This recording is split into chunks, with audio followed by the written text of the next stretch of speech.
Авиатичарот Стив Сейнт е основач на компанијата iTech, која ги обслужува луѓето во зафрлените области кои се изолирани од најголемиот дел на технологијата.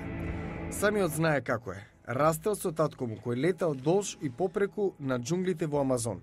На сајамот на експериментални летала во Висконсин го изложи Маверик, пронедок што го телотворува стариот концепт на човековата имагинација – летачки автомобил.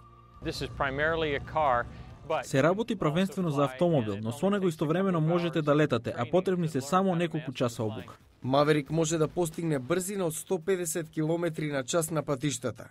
Кога ќе ги отвори крилата и ќе полета, може да прелета 100 метри со 65 км на час. Ана Дитрих пак, кој е начело на авионската компанија Терафуџа, верува дека во Соединетите Американски држави има пазар за незиното експериментално возило наречено Транзиција. Сакаме да покажеме дека едно исто возило може да лета, да се вози, да ги свитка крилата за помалку од минута и потоа да се паркира во гаража. Транзиција е се уште експериментално возило.